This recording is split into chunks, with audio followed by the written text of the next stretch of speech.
Hello again, everyone. This is American Idioms Part 50. This is the 50th video in my American Idiom series, and like the others, I'll present 5 idioms to you numbered 246 to 250. But first, I'll give you the opportunity to guess their meanings. Then I'll explain each of their meanings to you using additional examples to help you to understand them better. So, are you ready? Okay, here we go. Number 246, bad faith. And the example is, my friend acted in bad faith by selling me his used car for a lot of money, even though he knew that there were many mechanical problems with it. Can you guess the meaning?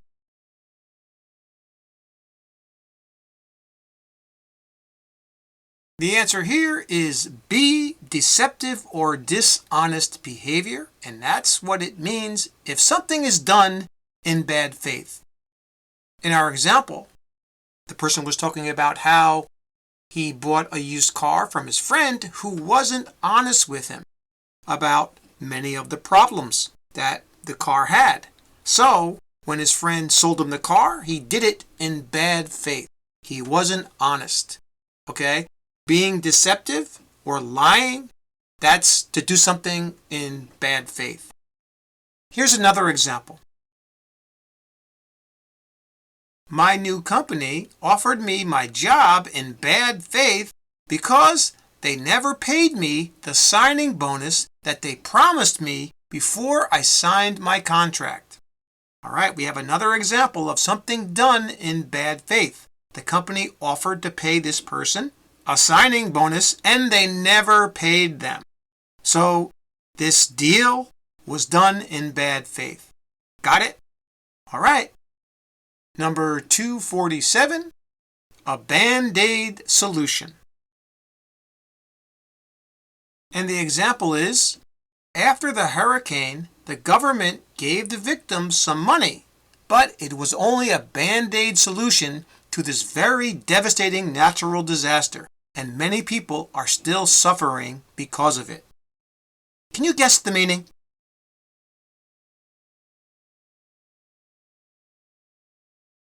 And the answer here is C, a superficial or temporary solution to a problem. And that's what a Band-Aid solution is. In our example, the government had given the people that suffered from this hurricane some aid or some money.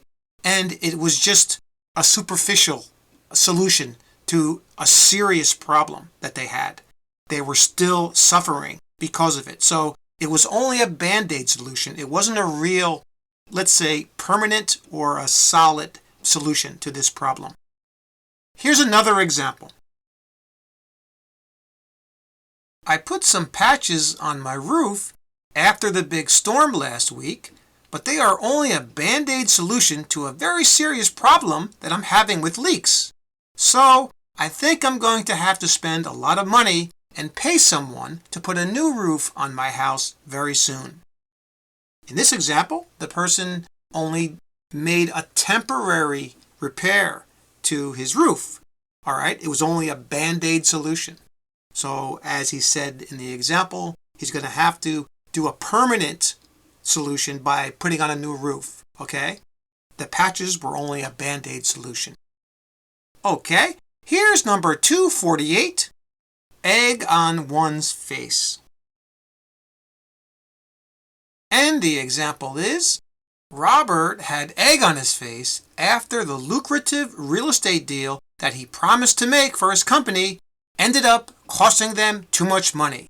It was a disaster. Can you guess the meaning?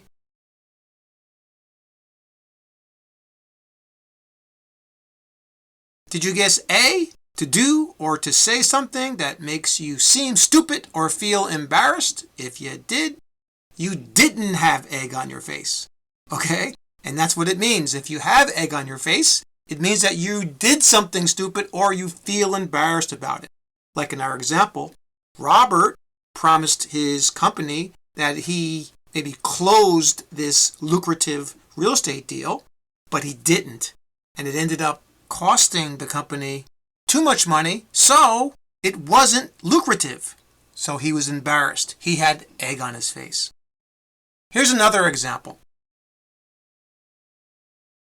We had egg on our faces last night after we lost the game to the worst team in the league. So if you lose to the worst team in the league, probably of any sport that you play, you have egg on your face because you're embarrassed. You should have beat them.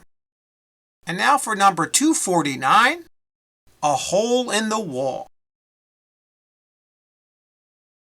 And the example is, the city finally shut down that old restaurant downtown for serious health violations. It was a real hole in the wall. Can you guess the meaning?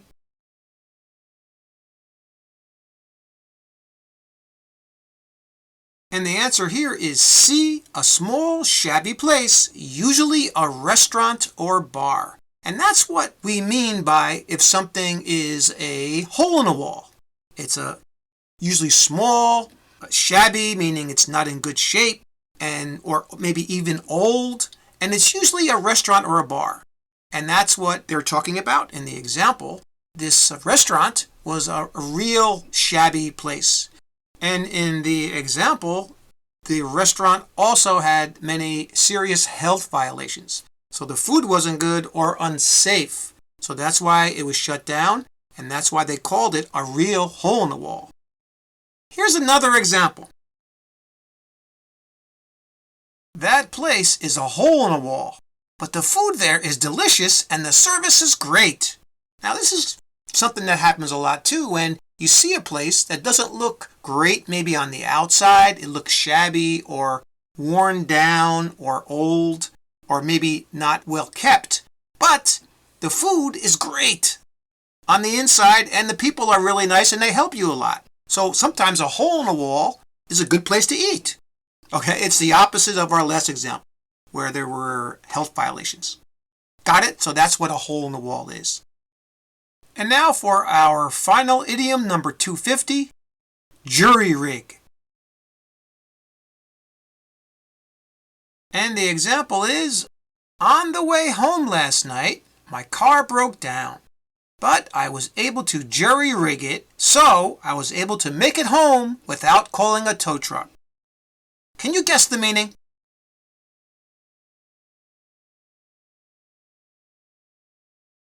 The answer here is A, a makeshift or temporary repair to something, and that's what a jury rig is. It's when you fix something in a temporary way.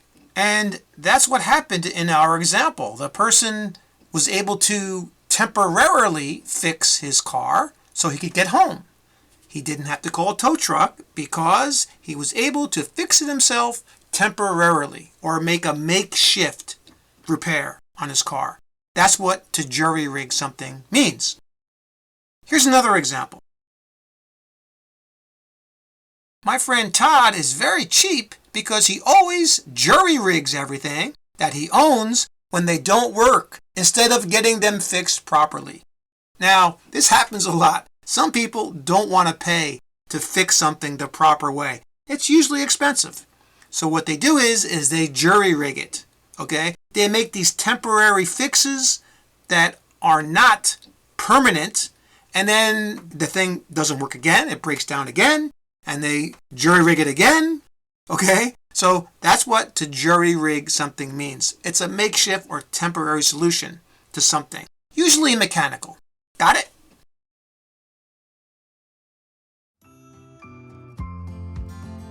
That's all for this video. Thanks again for subscribing, and please like and share this video if you get a chance.